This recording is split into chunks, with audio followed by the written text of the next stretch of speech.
Presidente, bienvenido a Euronews en esta reunión que está teniendo lugar en Dubái, pero la primera pregunta que me gustaría plantearle tiene más que ver con casa y es Paraguay hospeda la presidencia del Mercosur, por lo tanto, ¿qué objetivos se plantea para este 2026?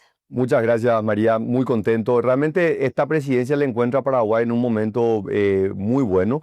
La economía creciendo, por tercer año la economía que más crece en América Latina y por supuesto como parte del Mercosur. Pero el país que es más abierto dentro de todos los países del Mercosur, este diálogo que estamos viviendo de integración, ¿verdad? Porque por un lado la retórica de tarifas por parte del gobierno americano le ha movido al mundo entero a integrarnos.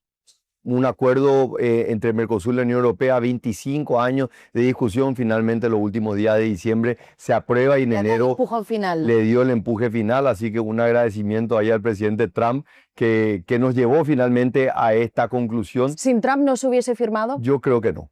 Yo creo que el mundo estaba en un estado de somnolencia, no nos movíamos y él vino a movernos a todos. Él vino a desafiar lo que creíamos que era estable y eso nos llevó a tener que salir de la zona de confort. Así que yo celebro que hayamos llegado a este acuerdo. En el semestre anterior, también como una señal a la Unión Europea, cerramos un acuerdo con Singapur entre el Mercosur, ya un acuerdo implementado. Y en este semestre queremos terminar el acuerdo con Emiratos Árabes Unidos. Pero tampoco nos quedamos ahí. Estamos en conversaciones con Japón, con Corea del Sur. El presidente Lula está yendo a India en las próximas semanas, también con un mensaje del Mercosur. Queremos un acuerdo así como la India acaba de cerrar con Estados Unidos o está en conversaciones también con la Unión Europea. Así que creo que el mundo hoy fuera de Estados Unidos está en modo integración. Y eso yo creo que es algo muy bueno. Y resulta interesante porque la Unión Europea repite, insiste también en esa idea del objetivo ahora mismo es diversificar mercados. El choque fue duro el año pasado con el presidente Trump. El objetivo ahora, sin embargo, es diversificar, abrirse al mundo. Entiendo que también es el objetivo por parte del Mercosur. Totalmente, el objetivo del Mercosur y por supuesto el Mercosur que tiene ya 35 años, el bloque económico más importante de América Latina, uno de los más grandes del mundo, ha avanzado, pero también nos queda esa sensación que podríamos haber hecho más. Porque, por supuesto, las dos economías más grandes, Brasil y Argentina, no siempre se han entendido y esta ocasión no es la diferencia. Y esa es mi pregunta, ¿cómo se maneja de manera neutral ser el árbitro ahora que Paraguay tiene la presidencia, al señor Lula por un lado y al señor Milei por el otro? Personalmente una excelente relación con ambos, una posición muy pragmática donde yo he dicho del comienzo, yo no voy a mirar tanto ni a la izquierda ni a la derecha, quiero mirar para adelante. Quiero mirar a aquello que nos va a unir, respetando las diferencias que pueden tener, incluido con otros países, muchísimas, ¿verdad?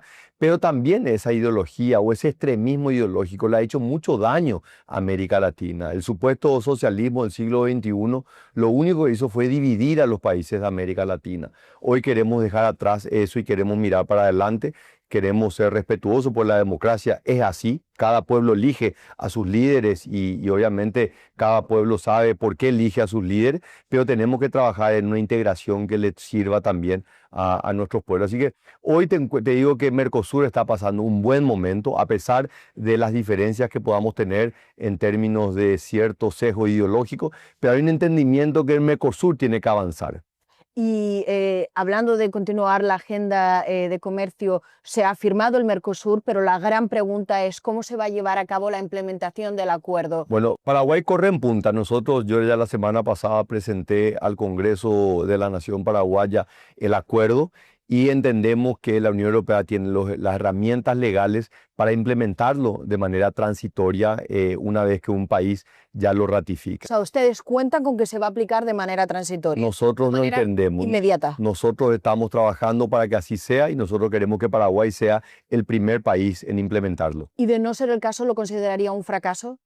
A ver, va a ser el desafío más que nada en la Unión Europea. Yo entiendo que la Comisión tiene las herramientas legales que en casos anteriores ya se había usado, ¿verdad? Y hay acuerdos que se han implementado de manera transitoria por los últimos 10 años. Así que nada impediría que se pueda implementar este acuerdo. Y sin embargo, el Parlamento Europeo, y este es un detalle técnico, pero es muy importante, sí que plantean incluso llevarlo a una audiencia judicial. ¿Qué ocurre si al final esto termina en un juicio? O sea, sería un error. Yo creo que sería un error, obviamente. Muy corta. Yo estoy apostando al acuerdo, no estoy apostando a que esto fracase. Y presidente, en Europa y en algunos países en particular, el acuerdo tiene, digamos, una fama muy negativa, con un legado bastante tóxico. ¿Considera justas las críticas por parte, digamos, del sector de la agricultura en Europa, que hablan de productos topados con otros estándares? Yo creo que parte de un desconocimiento, ese desconocimiento lleva a un prejuicio, ese prejuicio lleva a una mala información. América fue descubierta por Europa. Y Paraguay es un hermoso ejemplo porque los españoles llegaron en 1537 a la bahía de Asunción. Por 3 siglos fue el centro de la colonia. 70 ciudades fueron fundadas de expediciones. Buenos Aires fue fundada por una expedición que salió de Asunción. Fuimos una de las primeras naciones en ser independientes. Nuestro tronco común es con Europa. Pero en los últimos años, y principalmente desde la formalización de la Unión Europea, y la moneda única, el proceso de integración se profundizó mucho en Europa. Y esa profundización del bloque europeo hizo que se desconectara de otros bloques o de otras regiones como es América Latina. Entonces, hoy un europeo que cree que conoce Sudamérica sobre la base de lo que conocía de décadas anteriores, del 70, del 80, desconoce totalmente, no conoce absolutamente nada, pues nuestros países han cambiado de una manera tremenda, se han desarrollado, el capital humano ha crecido. Es una visión, digamos, estereotipada de lo que es... Yo creo que sí, yo creo que quedó en el tiempo, quedó rezagada en el tiempo, entonces hoy Europa tiene que redescubrir América Latina, tiene que redescubrir a Sudamérica y por supuesto Mercosur es una gran oportunidad. ¿Y considera que los europeos le prestan la atención que un continente tan importante y tan estratégico desde tantos puntos de vista, le presta a Europa la atención que debería, que resulta de alguna manera casi imperativa, o este todavía es un continente que ha sido dejado? Fue totalmente dejado de lado y yo creo que en este mismo proceso, la integración europea, la incursión de China al comercio mundial y obviamente China ha entrado a competir muchas veces cuestionando o nosotros cuestionando su respeto a las leyes ambientales o las leyes laborales. O sea, entra a competir, pero no la igualdad de las reglas que tenemos todos los países, ¿verdad? Y yo creo que ahí Europa está perdiendo una enorme oportunidad porque si hay una región que puede competir a nivel mundial es América Latina, porque tenemos talento joven, población eminentemente joven, una población que ya son nativos digitales, tenemos esa tremenda abundancia de recursos naturales, no solamente los alimentos que crecen arriba de la tierra, sino los minerales que están abajo de la tierra, que son tan críticos para esta nueva oleada tecnológica. Entonces creo que todo lo que el mundo necesita, demográficamente con poblaciones jóvenes, geográficamente con territorios grandes y tierras fértiles, con agua dulce y por supuesto liderazgo en transición energética, porque si hay una región que lidera hoy la transición energética con las fuentes renovables es América Latina. Entonces nuestra región tiene absolutamente todo lo que Europa y el mundo necesitan. La región, sin embargo, también tiene muchos problemas. Cuando hablamos de una economía que es volátil, inflación, criminalidad, corrupción, todo eso también existe en el contexto latinoamericano. Hablamos de cambios por parte de Europa con respecto a Latinoamérica, pero ¿debe Latinoamérica también cambiar ella misma? Totalmente. O sea, nosotros estamos lejos de sentirnos satisfechos. Por eso, y Paraguay es el claro ejemplo, si vos mirás los últimos 65 años, las 10 economías de Sudamérica, cómo se han desempeñado económicamente, la que más ha crecido ha sido Paraguay, 1500% de crecimiento económico. La que menos ha crecido ha sido Venezuela, 28%. Claramente no es la diferencia de recursos naturales porque Venezuela tiene más recursos naturales, es más, uno de los países más ricos del mundo. Entonces, es lo que nosotros hemos condenado a lo largo de los últimos años, ¿verdad? Que el régimen, primero de Hugo Chávez y luego Nicolás Maduro, ha hecho un daño tremendo a una economía como la venezolana. Ahora, Paraguay, que ha sido la economía que más ha crecido, y esto se repitió nuevamente el año pasado, crecimos más del 6%, nosotros no estamos satisfechos. Por eso estamos buscando ingresar a la OECD, porque creemos que es un grupo de países que aspira a un nivel de desarrollo alto. Nosotros estamos aspirando a ser no solamente una nación mucho más desarrollada, sino ser de las más desarrolladas de América y del mundo. Entonces, para nosotros, cuando tomamos en cuenta la población, el territorio, la geografía, la abundancia de recursos naturales, nosotros tenemos absolutamente todo para ser la región más desarrollada del mundo. Y en su caso, ¿qué marco de tiempo se da? Porque Nosotros estamos tenemos hablando de cambios que pueden llegar a final de este año, estamos hablando de un mandato entero en el que pues, uno a lo mejor no puede ser suficiente, un segundo mandato. Nosotros hemos iniciado, en el caso del ingreso a la OECD, nosotros hemos solicitado ya que se inicien los trabajos para que se considere la membresía de Paraguay. En el año 2025, el año pasado, se inició un programa país para evaluar cuáles son las áreas en donde Paraguay todavía tiene que hacer reformas.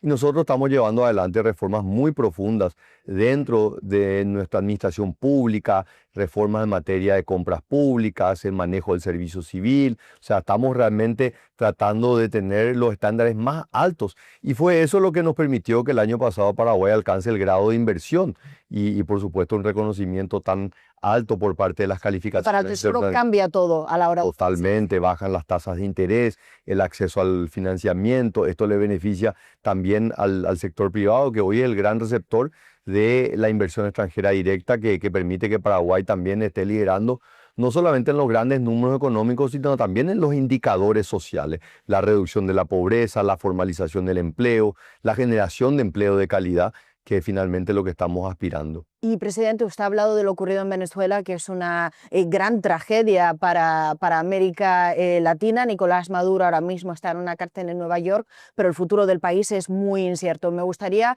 primero preguntarle cómo valora la intervención de Estados Unidos. Sabe que provocó críticas tanto en Brasil como en México, como una gran injerencia política en el país. Y segundo, ¿qué objetivo se marca o se debería marcar la región en este camino, se entiende, hacia una democracia en Venezuela, que repito, no está claro que sea al final el objetivo del señor Trump?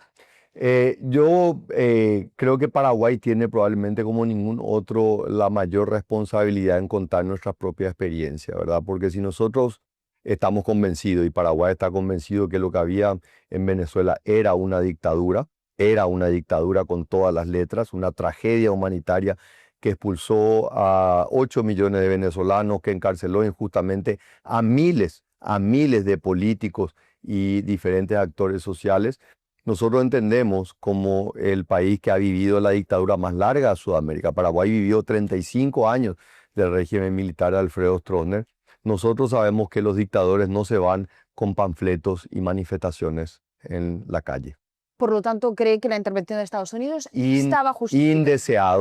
Indeseado, no es deseado, pero no encontrábamos otra forma de que Nicolás Maduro salga de ese régimen y que finalmente se puedan dar las condiciones. Cuando Stroessner sale a través de un golpe de Estado en el año 89 del Paraguay, la transición fue una transición que llevó 4 años, una transición que llevó a una elección muy rápidamente para una elección de un presidente que continuó el periodo, el llamado a una constituyente que diseñó una carta democrática y luego unas elecciones en el año 93 que puso al primer presidente civil en más de 40 años en Paraguay. Hoy Paraguay te puedo decir que es la democracia más sólida que hay en Sudamérica. No hay ninguna duda que el aprendizaje que hemos tenido es tremendo, pero también la memoria es muy fresca de los dolores y lo que costó construir esta democracia. Por eso que nosotros no deseamos nunca la intervención de un gobierno extranjero, pero genuinamente no encontrábamos otra forma. No hubiese habido una otra salida. No hubiese salido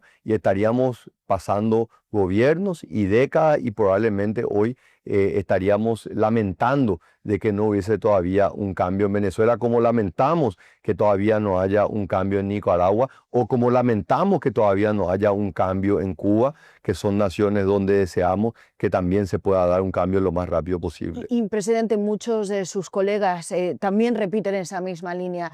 No había otra manera, por lo tanto, cuando la salida es solo esa, pues no es deseable, pero al final es el realpolitik de la vida. La pregunta Pero es, Delsi sigue en el gobierno. la pregunta es si el derecho internacional tiene que proteger a un dictador que asesina, que encarcela y que expulsa.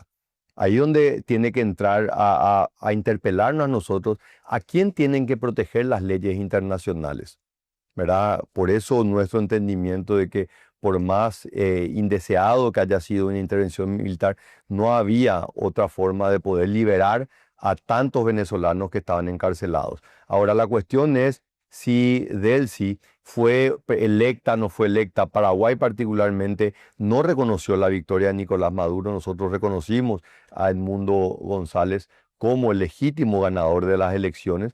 Pero la realidad hoy nos impone que Venezuela necesita primero ser estabilizada y tiene que diseñarse un plan, ojalá se pueda diseñar lo más rápido posible, de cómo se va a llevar la transición en los próximos meses y años por venir. Pero usted cree, entiendo que a día de hoy su opinión es que Venezuela no es un país libre, ese momento todavía no se ha dado. Están viviendo una transición donde se está trabajando en la estabilización. Esto ha pasado apenas un mes desde la salida de Nicolás Maduro. Y los tiempos son muy cortos, pero usted se fía, confía en que realmente el presidente Trump le interesa llevar a cabo ese camino. Él ha hablado del petróleo en primer lugar. Yo creo que sí, porque hablo de nuestra propia experiencia, ¿verdad? Estados Unidos, por más de que no tuvo que hacer una intervención militar en el Paraguay en el 89, sí acompañó el proceso de estabilización después del 89. Y yo hoy te puedo decir que el interés genuino de Estados Unidos del trabajo que hizo en Paraguay fue que reine la democracia y que el pueblo paraguayo pueda vivir en paz y en tranquilidad. Y esa es la seguridad que hoy me permite poder colaborar y poder trabajar en un plan donde Paraguay está colaborando con Estados Unidos para que se pueda normalizar la situación en Venezuela. Por lo tanto, ¿usted cree que el presidente Trump sí tiene un plan para que se llegue a ese momento? Yo creo que Estados Unidos tiene un plan, la administración del presidente Trump tiene, y la visión del secretario Marco Rubio es que se pueda llegar a una estabilización y el retorno de la democracia plena en Venezuela. Y hay conversaciones que tienen lugar entre líderes latinoamericanos, usted mismo y el señor Marco Rubio, que le ha indicado que ese es el camino que quieren tomar. Exactamente, nosotros hemos compartido nuestra experiencia de lo que vivió Paraguay. Creo que no hay otro país. Marco Rubio les ha indicado que quiere llegar a este camino en Venezuela. Totalmente, él ha explicado, estuvo hace unos días en unas audiencias en el Congreso americano y justamente ha mencionado el caso de Paraguay como un ejemplo, luego de una conversación que yo había tenido con él en Davos hace unos días. Así que creo que ese es el camino. Nos encontramos en Davos en el momento de la firma del Consejo de la Paz del presidente Trump. Y mis dos últimas preguntas, hablando de este Consejo de la Paz, ¿por qué firmarlo? Lo firmamos porque Paraguay cree firmemente que el diseño institucional que reina después de la Segunda Guerra Mundial quedó desfasado. Ya no resuelve los problemas. Si vos escuchás mi discurso de las últimas 3 intervenciones en Naciones Unidas, mi posición ha sido una posición muy crítica. Y creo que esta iniciativa que está planteando el presidente Trump es un cambio.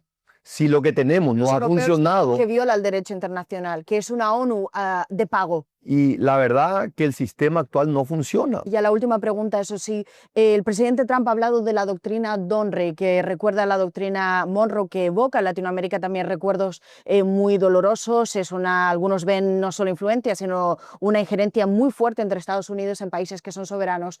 ¿Está de acuerdo con una doctrina Donre? Yo creo en yo creo en un fortalecimiento del hemisferio occidental. Yo creo que Estados Unidos ha descuidado por mucho tiempo la relación con los países hacia el sur de México, ha priorizado por mucho tiempo la relación únicamente con México y ha descuidado la relación con todos los países por debajo, al sur de México.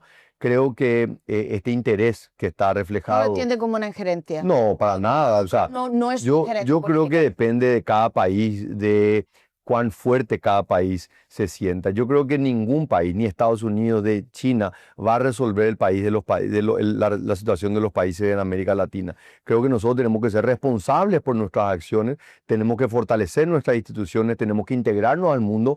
No tenemos que depender ni de un país ni de una zona, porque tenemos que entender que las circunstancias cambian y que las alianzas del pasado no van a ser las alianzas del futuro, pero sí reconozco que en el hemisferio occidental, donde hemos abrazado a la democracia como el mejor sistema político, a nosotros nos conviene, nos interesa que la democracia más grande del mundo, que es la democracia americana, se interese en nuestra región. Así que me preguntás, ¿me parece bien revivir la doctrina Monroe? Creo que sí. Creo que sí, pues con esa frase y esa última conclusión llegamos al final de esta entrevista, presidente. Gracias por su tiempo. Muchas gracias a ustedes.